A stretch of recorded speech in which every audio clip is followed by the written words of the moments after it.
우리에게 엄청난 시련이 임하고 또 엄청난 고통을 당하게 되는 것입니다.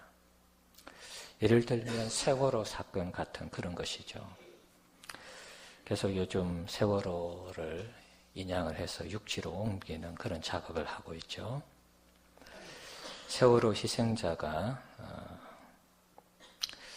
295명이고 실종자가 아직도 찾지 못한 시신이 9구. 그래서 전체 그 탑승 인원은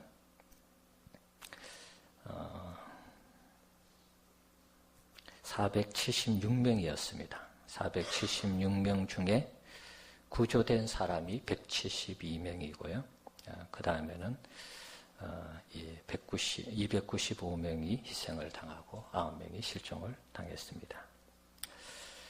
세월호 사건을 통해서 살아남은 분들, 여기에 172명인데 살아남은 분들은 나름대로 또 좋은 경험이라 그럴까요? 그것이 또 어떻게 들릴지 모르겠습니다만은 아마 인생의 큰 어떤 전환점이 됐을 것입니다.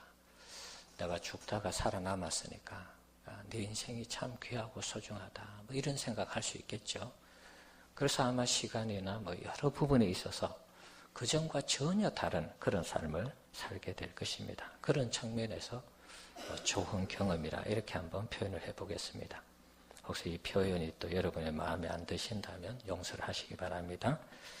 자, 하지만 또 희생을 당한 분들이 있었습니다. 295명, 실종자 9명, 그렇습니다. 자, 희생을 당했을 때 가족은 한평생 동안 고통과 눈물 가운데 지내는 것입니다. 희생자들 중에 교회를 다니는 분들이 있었겠죠. 그리스도인들이 있었을 것입니다. 본인뿐만 아니고 또 가족들이 분명히 예수를 믿는 가정이 있었을 것입니다. 그때 하나님께 이런 기도를 하지 않았을까요? 하나님이 그때 우리 아이를 지켜주셨다면, 어떤 그런 기도, 만약이지만 하나님은 그때 우리 아이를 지켜주셨다면, 함께 하셨다면 적어도 죽지는 않았을 텐데, 적어도 희생을 당하지는 않았을 텐데, 그런 안타까운 탄식, 어떻게 보면 좀 불만 섞인 하나님 앞에 원망의 기도를 할 수가 있을 것입니다. 주님이 그때 계셔서 도와주셨다면 이런 비극이 없을 텐데, 그런 생각을 할 수 있습니다. 오늘 본문에도 이와 비슷한 사람이 소개되고 있습니다. 마리아와 마르다라는 두 자매입니다. 이 두 자매는 오빠가 갑자기 병을 얻으면서 죽게 되었습니다. 5절 말씀을 빌리면 그 오빠는 나사로인데 예수님이 나사로를 본래부터 사랑하셨다, 그렇게 기록이 되어 있습니다. 예전부터 나사로 두 자매 온누이 지간들이, 온누이가 예수님과 좋은 관계를 맺고 예수님의 사랑을 받고 예수님도 베다니에 오면 섬기고 대접하고 또 이렇게 한 좋은 관계를 유지했던 그런 온누이였습니다. 근데 갑자기 이제 이 오빠인 이 나사로가 병들어 죽게 되면서 가정의 위기가 찾아온 것입니다. 죽기 전에 오빠의 일로 이 두 자매가 예수님께 기별을 했습니다. 11장 3절에 보시면은 예수님께 사람을 보내는 장면을 볼 수가 있습니다. 주여 보시옵소서, 사랑하시는 자가 병들었나이다. 오빠가 병들어 죽게 되었으니까 오셔서 한번 기도해 주시면 낫지 않겠습니까? 그런 믿음으로 사람을 보낸 것입니다. 자, 그런데 예수님은 그 소식을 듣고 바로 출발하지 않습니다. 이것이 참 이해할 수 없는 예수님의 처사이죠. 본래부터 사랑한 그 나사로라면 병들어 죽게 되었다, 이 소식을 들으면 바로 출발해야지 상식적으로 예수님의 어떤 그 모습이 상식적으로 맞는데 그러하지 못했습니다. 예수님이 그 말씀을 듣고 빨리 갔다면 얼마든지 갈 수 있는 거리에 있었습니다. 자, 그런데 이틀을 더 머물면서 가지 않는 것입니다. 18절을 보시면 예루살렘과 베다니가 한 2km 정도 떨어져 있는 거리로 되어 있습니다. 오리 정도 되는 거리죠.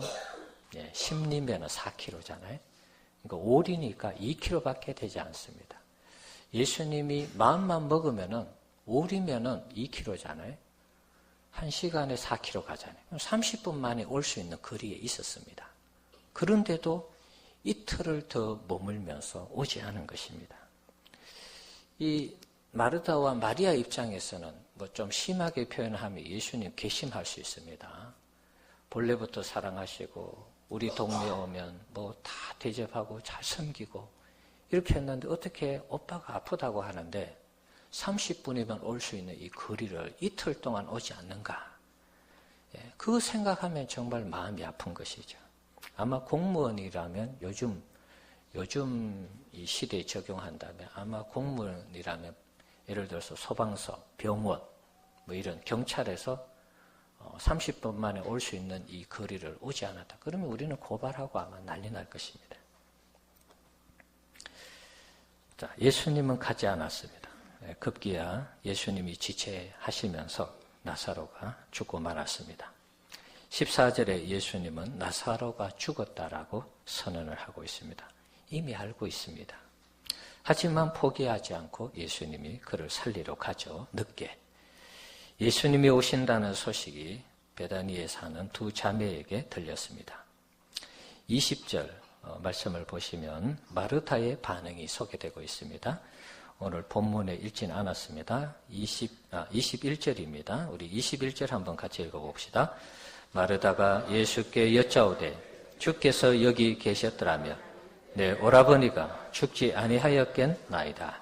자, 예수님 일찍 오셔서 여기 계셨다면 죽지 않았을 텐데 어떻게 보면 원망조의 그런 불평의 말을 했습니다.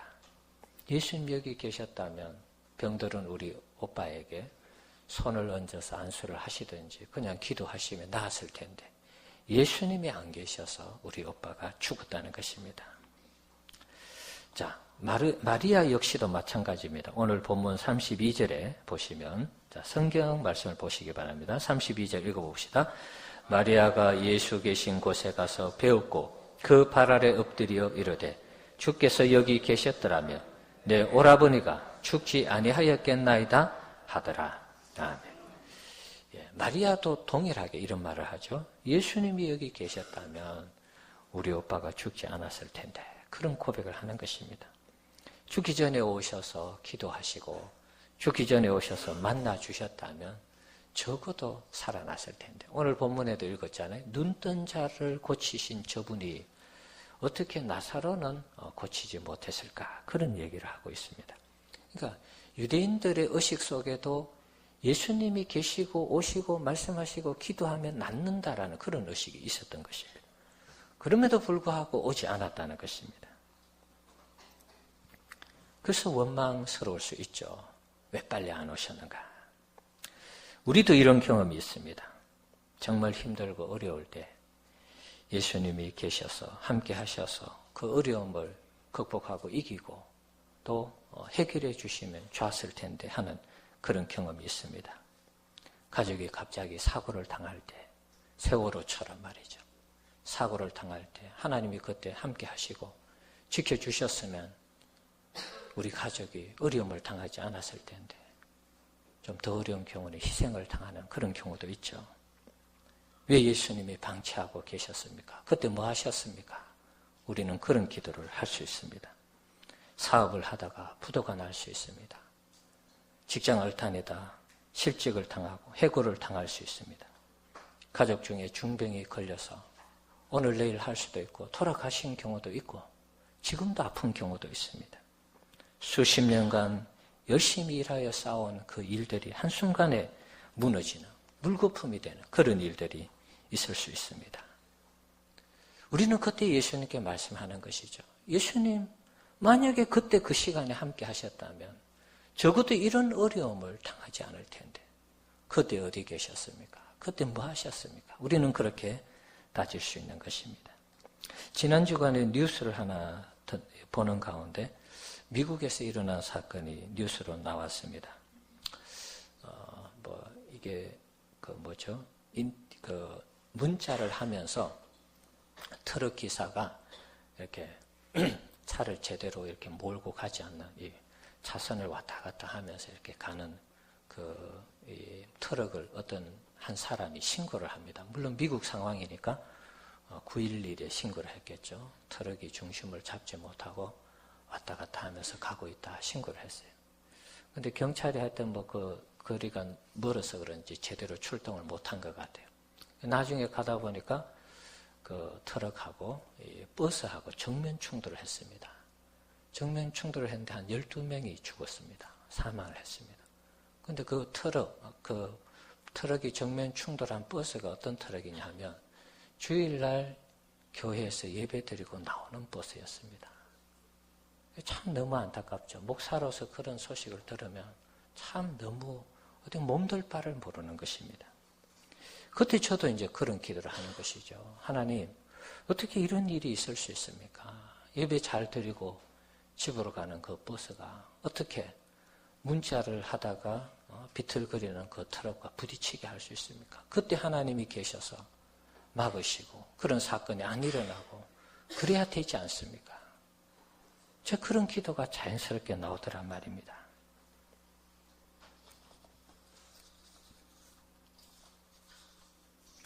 예수님은 세상 끝날까지 우리와 함께 하신다 그렇게 약속하셨죠. 그런데 왜 그런 일이 일어날까요, 여러분? 우리에게 불행이, 고통이, 고난이, 슬픔이 주어지는 이 현실을 우리가 바라봅니다. 함께 하신다면 만사형통해야 되는데 어려움이 자꾸 생기는 것입니다. 때로는 감당할 수 없는 일들이 생기는 것입니다. 만약 그 순간에 주님이 지켜주시고 함께 하셨다면 그런 일들이 일어나지 않았을 텐데, 피할 수 있었을 텐데 그런 생각을 할 수 있습니다.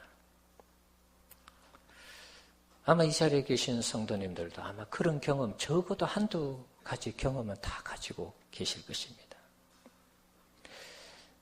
자, 이렇게 우리가 의무를 품고 원망 섞인 질문을 할 때 주님이 여기 계셨다면 괜찮았을 텐데, 그런 고백을 할 때 예수님은 이런 대답을 합니다. 나사로를 잃어버린 마르다와 마리아에게 이것이 위로가 될지는 모르겠습니다만은 의외의 말씀을 하고 있습니다. 14절 말씀 한번 보겠습니다. 요한복음 11장 4절입니다. 14절이 아니고 4절 말씀입니다. 같이 한번 읽어봅시다. 예수께서 들으시고 이르시되 이 병은 죽을 병이 아니라 하나님의 영광을 위함이요 하나님의 아들이 이로 말미암아 영광을 받게 하려 함이라 하시더라. 아멘. 예수님의 말씀은 하나님의 영광을 위해서 나사로가 이렇게 죽었다 이렇게 고백하고 있습니다. 이렇게 말씀하고 있습니다. 하나님의 아들이 이로 말미암아 영광을 받게 하기 위해서 나사로가 죽었다는 것입니다.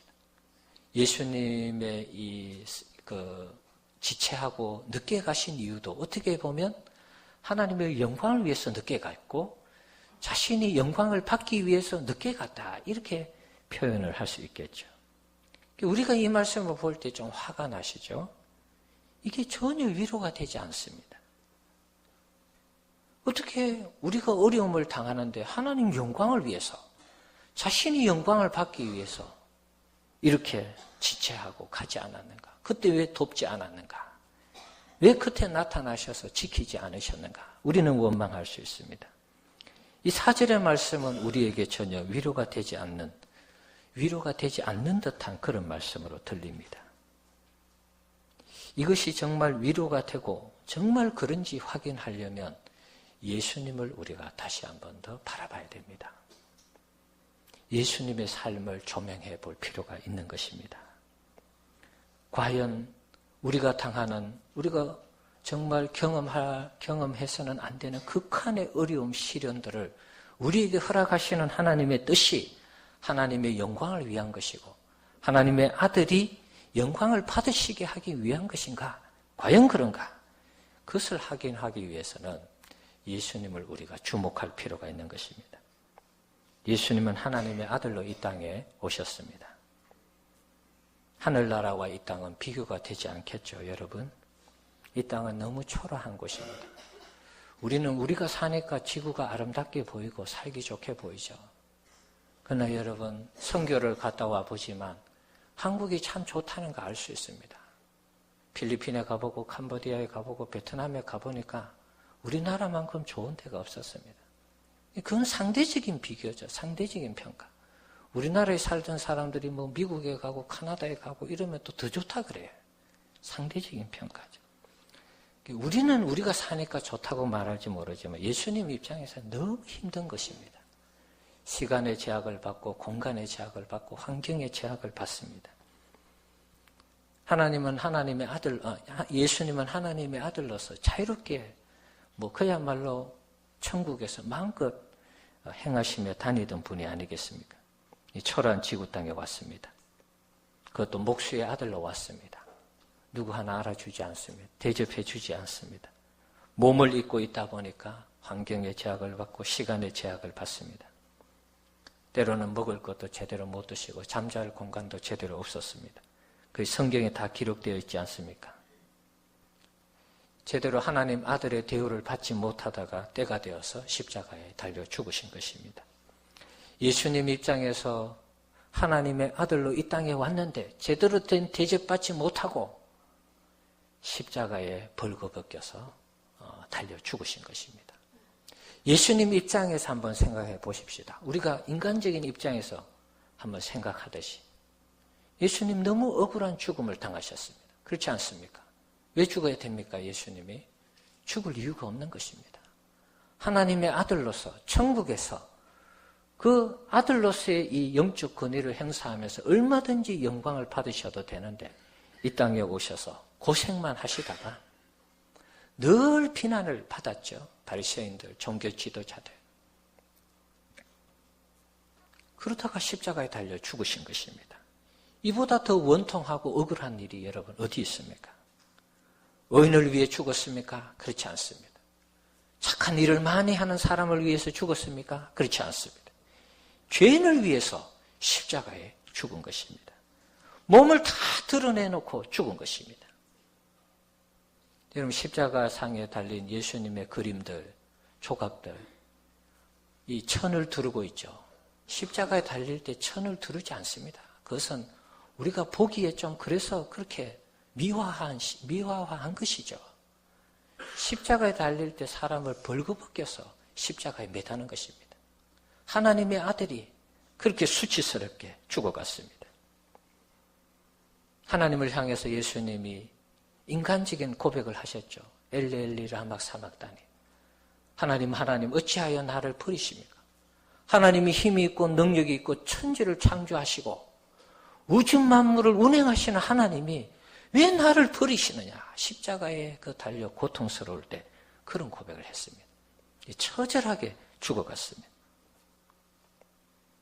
하나님이 힘이 없었습니까, 여러분? 마르타와 마리다가 여기 계셨다라면 그런 고백을 했죠. 예수님이 이 땅에 오셨으니까 이 시간과 환경, 공간의 제약을 받는다 그랬습니다. 하나님은 그렇지 않지 않습니까? 하나님은 영이시니까 어디든지 가시고 싶은 곳에 가셔서 하나님의 일을 할 수 있습니다. 그런데 아들이 십자가에 달려 어찌하여 나를 버리십니까? 그렇게 울부짖을 때도 옆에서 그냥 가만히 보고 계셨어요. 힘이 없어서 그럴 수 있지만 힘도 있었습니다. 능력도 있었습니다. 외아들이 십자가에 달려 울부짖을 때, 죽어갈 때 힘이 많으신, 능력이 많으신, 전능하신 하나님이 그냥 보고만 계셨을까요? 방치했을까요? 버려두셨을까요? 이유는 간단합니다. 하나님의 영광을 받기 위해, 하나님의 영광을 위해서, 아들이 영광을 받도록 하기 위해서 그렇게 한 것입니다. 무슨 말이냐? 예수 그리스도의 고난을 통해서 모든 죄 가운데 살아가는 인간을 구원하기 위해서 하나님이 능력이 많지만 아들이 죽어가는 것을 방치한 것입니다. 죄에서 자유를 얻는 그 축복을 주기 위해서 하나님의 아들이 십자가에 달려 죽을 때도 울부짖을 때도 못 본 채, 못 들은 채 한 것입니다. 예수님의 십자가는 그 당시 사람들에게는 가장 수치스러운 그런 형벌이었지만 그 십자가를 통해서 우리가 하나님의 자녀가 되고 백성이 되는 그 은혜를 우리에게 허락해 주신 것입니다. 십자가의 자리가 변해서 우리가 죄인에서 하나님의 자녀로 바뀌는 영광의 자리가 된 것입니다. 사랑하는 성도 여러분, 우리도 마찬가지입니다. 지금 내게 닥치는 여러 가지 고난들, 고통들, 아픔들, 지금 다 이해할 수 없을 것입니다. 어쩌면 천국 가서 물어봐야 될지도 모릅니다. 다행히 이 땅에서 이해가 된다면 너무 좋겠죠. 우리가 경험하는 엄청난 고통, 아픔, 슬픔, 시련들, 하나님이 허락하시는, 하나님이 방치하시는 듯한 이런 일들이 우리에게 있습니다. 그러나 여러분, 그 일을 통해서 하나님이 하고자 하는 것은 하나님의 영광을 드러내는 것이고 아들이 영광을 받는 것입니다. 십자가 사건을 통해서 죄인을 구원하시는 하나님의 구원의 역사, 그것이 하나님의 영광이었습니다. 아들을 통해서 십자가에 죽으면서 죄인을 구원하는 이 모든 것이 아들에게 영광이 되도록 한 것입니다. 그래서 십자가에 달려 죽을 때 방치하고 그렇게 고통과 그렇게 아픔 가운데 처하도록 한 것입니다. 마찬가지입니다. 우리에게 주어지는 여러 시련들, 마치 하나님이 방치하는 것 같고 허락한 것 같고 정말 안 보시는 것 같고 우리를 지켜주시지 않는 것 같은 그런 어려운 일들이 우리에게 있을 수 있습니다. 그러나 여러분, 그것이 절대로 우리를 버리고 포기하고 우리가 싫어서 미워서 그렇게 한다라는 사실이 아니라는 것을 여러분이 기억을 하셔야 됩니다. 여러분에게 주어지는 그 고난이 언젠가는 하나님께 영광이 되고 하나님의 아들이 영광을 받으시는 그런 날이 오게 된다는 이 사실을 꼭 믿으시기 바랍니다. 예수님이 그렇게 하신 것처럼, 하나님이 그렇게 하신 것처럼 지금은 이해가 되지 않지만 여러분이 믿음을 가지고 그것을 바라본다면 언젠가 우리에게 주어진 이 고난과 고통, 아픔, 슬픔이 하나님께 영광이 되고 하나님의 아들 예수님이 영광 받으시는 그런 날이 온다는 것입니다. 40절 말씀 한번 보겠습니다. 요한복음 11장 40절 말씀 읽어봅시다. 예수께서 이르시되 내 말이 내가 믿으면 하나님의 영광을 보리라 하지 아니하였느냐 하시니, 예수님의 말씀을 믿을 때 우리에게 극한의 고통과 고난이 닥쳐왔을 때 하나님이 안 계셨다라는 그런 상황, 그런 전제가 깔릴 때 하나님이 그럼에도 불구하고 우리에게 그런 아픔과 고통을 주셨는데 그것은 하나님의 영광과 아들의 영광을 받기 위한 그런 삶의 과정이라는 것입니다. 여러분, 지금은 다 이해가 안 될지라도 예수님을 보시면서 예수님이 그렇게 하셨구나, 하나님이 그런 과정을 거쳤구나, 그렇게 이해하신다면 조금은 이해가 될 것 같아요. 그래서 이게 믿음이 필요한 것입니다. 믿을 때에 그것을 믿고 그럼에도 불구하고 어렵고 힘들지만 예수님 믿고 하나님 섬기는 이 신앙생활을 계속하게 되면 반드시 하나님께서 이 말씀하신 하나님의 영광과 또 예수님께서 영광 받으시겠다는 이 약속의 말씀을 그대로 경험하게 되는 그런 날이 오게 될 줄 믿습니다. 나사로는 이 부활로 하나님의 영광을 드러냈죠. 마르다와 마리아는 부활로 오빠를 받았습니다. 그리고 예수님은 십자가에 달려 돌아가셔서 죄인을 구원하는 하나님의 구원의 역사를 이루었습니다. 우리에게 주어지는 고난, 분명히 뜻이 있을 것입니다. 여러분, 그것을 가지고 너무 낙심하지 마시고 실망하지 마시고 예수님도 십자가를 지시고 하나님의 영광을 드러내시고 당신이 영광을 받은 것처럼 분명한 하나님의 뜻이 있을 것입니다. 우리 성도님들이 당하는 그 고난을 예수님이 전혀 모르지 않습니다. 절대로 모르지 않습니다. 알고 계십니다. 잘 인내하시고 고난주간 주님의 고난을 잘 묵상하시면서 내게 주어진 이 고난을 하나님의 영광과 주님이 영광 받으시는 그런 신앙으로 승화시키는 우리 성도들